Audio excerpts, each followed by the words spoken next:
आज की इस डिबेट में एंकर गरिमा सिंघे ने बीजेपी प्रवक्ता से कुछ गंभीर सवाल किए, जैसे कि क्या बीजेपी जाति की राजनीति नहीं करती और क्या उसका ध्यान हिंदू मुस्लिम मुद्दों पर नहीं है। उन्होंने गिरिराज सिंह के विवादास्पद बयान का भी उल्लेख किया।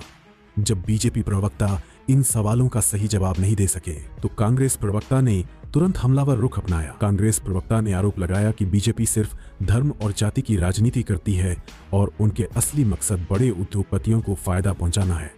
उन्होंने ये भी कहा कि बीजेपी को आम लोगों। अंत में कांग्रेस प्रवक्ता ने बीजेपी प्रवक्ता की ऐसी धुलाई की कि उनकी दलीलें पूरी तरह से कमजोर पड़ गईं। इस डिबेट के अंतिम भाग को जरूर देखें। पिक्चर चालू करो बे। आप हिंदुओं का तुष्टीकरण करते हैं। बिल्कुल तुष्टीकरण कैसे हुआ? हिंदू मुसलमान करते हैं भारतीय जनता पार्टी के लोग। मुस्लिमों का किसी भी धर्म या किसी भी समाज का तुष्टीकरण का विरोध करना तुष्टीकरण नहीं है। उसको ये बयान फिर मैं पढ़ दूं आपके लिए क्या? तेरा तो गेम बजाना पड़ेगा। बयान पढ़ देती हूँ। और ये बयान है 21 अप्रैल बांसवाड़ा में दिया था देश के प्रधानमंत्री ने। एक और बयान है 5 अक्टूबर को अभी ठाणे वाशिम में दिया। प्रधानमंत्री ने कहा उनका वोट बैंक तो एक रहेगा लेकिन बाकी लोग आसानी से बंट जाएंगे। हमें याद रखना है कि अगर हम बटेंगे तो बांटने वाले महफिल सजाएंगे। तो मैंने जो सवाल पहले पूछा था गलत सवाल नहीं पूछा ना कि हिंदू आपके मुसलमान उनके, उनका वोट बैंक एक रहेगा और बाकी लोग हिंदू बंट जाएंगे।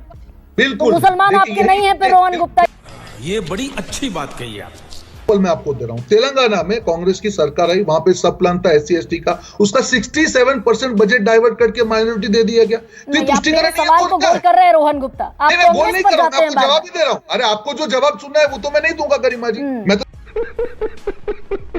तो फिर ये हरीश द्विवेदी बिहार के प्रभारी कह देते हैं कि भाई सनातनियों से दिवाली का सामान खरीदना है। गिरिराज सिंह कहते हैं एक मुसलमान थप्पड़ मारेगा तो 100 हिंदू खड़े होकर थप्पड़ मारिए। क्या है ये? डिवाइसिव पॉलिटिक्स नहीं है रोहन गुप्ता। व्यक्तिगत टिप्पणी के ऊपर मैं यहाँ पे नहीं बैठूं। आधिकारिक प्रवक्ता केंद्रीय मंत्री है गिरिराज सिंह, आपके संविधान की ओथ ली है गिरिराज सिंह ने। रुक, तेरे को बताते तेरी। धन्यवाद गरिमा जी। 2-3 चीजें, कुछ बातें तो आप ही ने कह दी। मैं आपको कुछ चीजें बड़े फैक्चुअल फैक्ट्स बता रहा हूं कि इन लोगों का ये नारा क्यों है। हताश है, निराश है, क्योंकि 2024 का जो आम चुनाव था उसमें लोगों ने सोचा था हम 400 लाएंगे, संविधान बदल देंगे, आरक्षण खत्म कर देंगे, बात तो सही है। यहाँ पर सारी चीजें हमारे हिसाब से होंगी, देश में क्रॉनिक कैपिटलिस्टों का कब्जा होगा, अडानी अंबानी के पास सारा कुछ होगा और हम अडानी अंबानी की गोद में जाके मौज करेंगे। लेकिन नहीं हो पाए। तब इनको क्या हुआ? तब ये चुनावी हिंदू बन गए दोबारा से। अब चुनावी हिंदू कैसे बनेंगे? आप एक चीज देखिए, जब नल मांगे, नील मांगे, कोल मांगे, भील मांगे, अगड़ा मांगे, पिछड़ा मांगे, महिला मांगे, युवा मांगे, जब अपना अधिकार मांगते हैं तो कहते हैं कि नहीं हमारे पास पैसा नहीं है, पैसा हमने दे दिया अडानी को। बात तो सही है।